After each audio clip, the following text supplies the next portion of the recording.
Iridology, also known as iridodiagnosis or iridognosis, is an alternative medicine technique whose proponents claim that patterns, colors, and other characteristics of the iris can be examined to determine information about a patient's systemic health.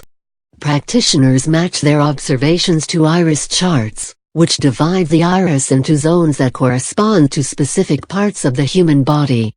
Iridologists see the eyes as windows into the body's state of health. Iridologists claim they can use the charts to distinguish between healthy systems and organs in the body and those that are overactive, inflamed, or distressed. Iridologists claim this information demonstrates a patient's susceptibility towards certain illnesses, reflects past medical problems, or predicts later health problems. As opposed to evidence-based medicine, iridology is not supported by quality research studies and is widely considered pseudoscience. The features of the iris are one of the most stable features on the human body throughout life. The stability of iris structures is the foundation of the biometric technology which uses iris recognition for identification purposes.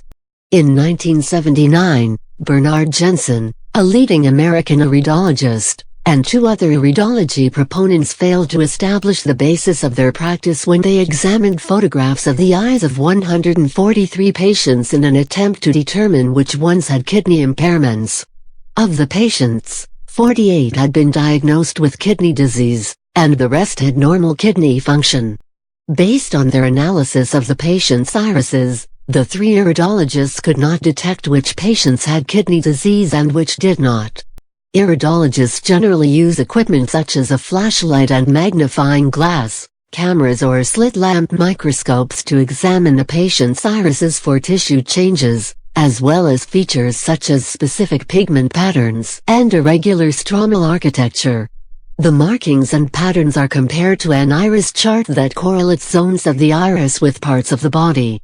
Typical charts divide the iris into approximately 80-90 zones. For example, the zone corresponding to the kidney is in the lower part of the iris, just before 6 o'clock.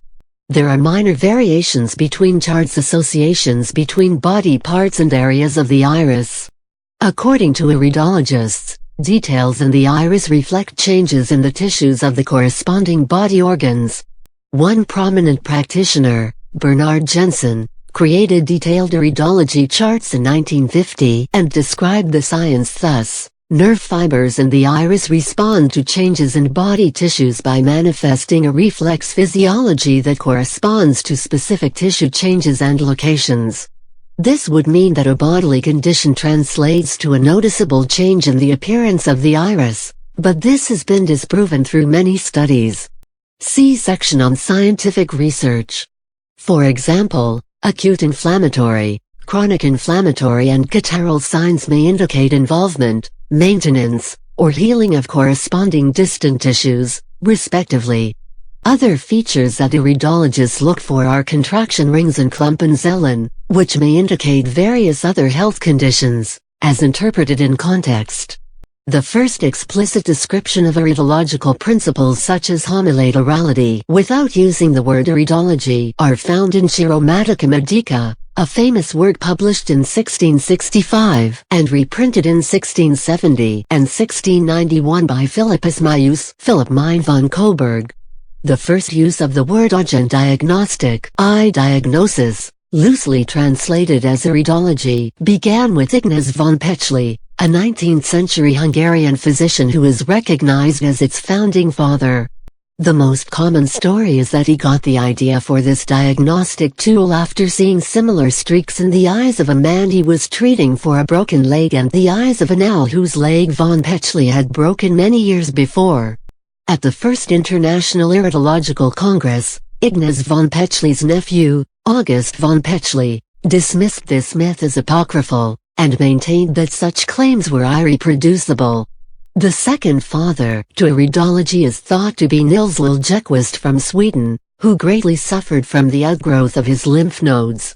After a round of medication made from iodine and quinine, he observed many differences in the color of his iris. This observation inspired him to create and publish an atlas in 1893, which contained 258 black and white illustrations and 12 color illustrations of the iris, known as the diagnosis of the eye. The German contribution in the field of natural healing is due to a minister Pastor Emanuel Felk, who developed a form of homeopathy for treating specific illnesses and described new iris signs in the early 1900s. However, Pastor Felk was subject to long and bitter litigation. The Felk Institute in Gerlingen, Germany, was established as a leading center of iridological research and training. Iridology became better known in the United States in the 1950s, when Bernard Jensen, an American chiropractor, began giving classes in his own method. This is in direct relationship with P. Johannes Thiel, Edward Lann, who became an American under the name of Edward Lane, and J. Haskell Kritzer. Jensen emphasized the importance of the body's exposure to toxins, and the use of natural foods as detoxifiers. The majority of medical doctors reject all the claims of all branches of iridology and label them as pseudoscience or even quackery. Critics, including most practitioners of medicine, dismiss iridology given that published studies have indicated a lack of success for its claims.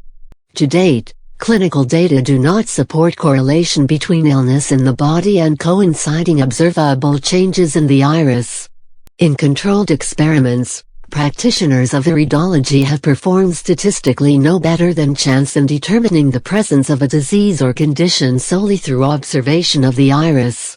It has been pointed out that the premise of iridology is at odds with the fact that the iris does not undergo substantial changes in an individual's life. Iris texture is a phenotypical feature that develops during gestation and remains unchanged after birth.